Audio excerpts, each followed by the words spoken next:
If you can turn with me to Exodus 3, chapter Exodus 3, verse, let's see here, verse 2.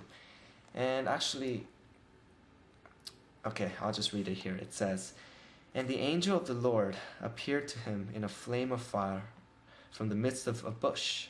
So he looked, and behold, the bush was burning with fire, but the bush was not consumed." And this is just, you know, when I read this before, a while back, it just, I just read it without much meaning, right? But when I read this, it just, right now, today, it had a whole different meaning, especially through, the interpretations through the pastor that I heard this message from. And what's amazing is that, usually when branches or bushes or trees, that's usually symbolic to humans and to people in the Bible. And what's amazing is that here we see that the bush has been burning, but it was not consumed. Have you ever seen something that's burning but not being consumed? And Moses must have seen this and been like, wow, like, he must have recognized something different about this, because this bush is burning but not burning. It's just amazing. And what's very truly inspiring about this particular text here is right before, you see that Moses has actually killed someone. If you just read chapters before. And he has actually turned away from God. He actually tried to hide from God.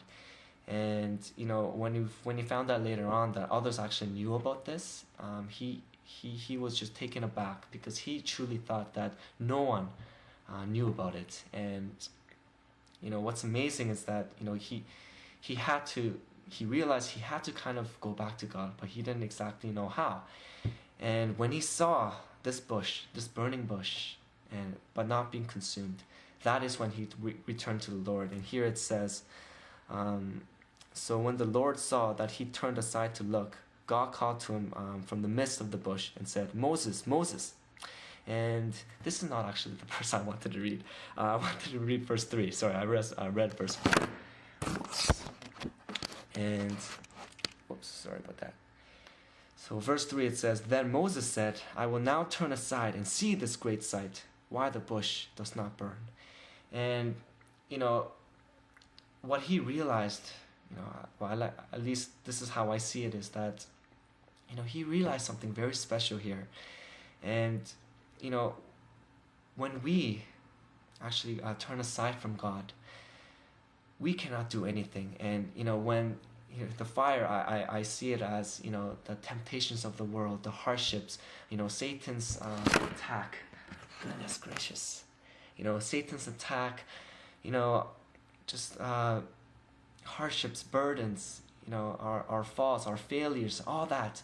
When all that suppresses us, and when we're being burned by that, without Lord's help, without Christ's help, we will surely just burn away. But here he saw that the bush is not burning, and he realized that if we are with Christ, if we are with God, no matter how much fire there is, it doesn't matter how big the fire, how long lasting the fire is, we will not be consumed, because we have Christ in us. And let's actually go to a verse that actually proves this, right? If we actually go to verse 15. John chapter 15. And let's actually jump right to verse 6. Here it says, "If anyone does not abide in me, he is cast out as a branch and is withered, and they gather them and throw them into the fire, and they are burned."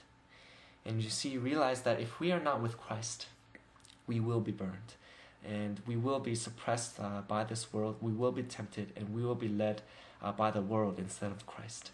And this is why we need him so much more. And what I realized, actually, at work, I actually got this email. It's like, it was actually a very interesting email, because it was just one of those junk mails, but it was I actually got inspired by it, because what I'm going through now is that I'm kind of going through hardships. At work, although, Mark keeps telling me I have to focus on the processes, it's so hard sometimes not to look at, your own quota and not being able to fulfill it. It's kind of disheartening, right? And so, and amongst that, I'm actually going through a whole lot of other things, financial burdens, and I actually was going through, struggle with a relationship with my own mother, because I realized, I act so different with other people out there, but with my own mother, it's just completely different. I kind of ignore her in a way, although I don't really mean it, but it's just like that, and I just cut the conversation short. So actually, I improved on that now. But all these struggles are happening, and I just felt like God is taking away things that I used to have before, and like especially my financial burdens. I never really worried about money, but now I am, and now I'm finding myself more dependent on God, and even at work now I'm finding myself more dependent on Him, and that's not a bad thing at all. But sometimes when you're going through it, you kind of don't see it that way. You just see it as, oh man, why am I going through this, Lord? Why are you doing this to me? But what's interesting is that in that email, it's funny. It says this is what it said. It says something like, sometimes God takes away from your hands of what you had, only because He wants to free it up, so that He could give you something better. And that is so true, right?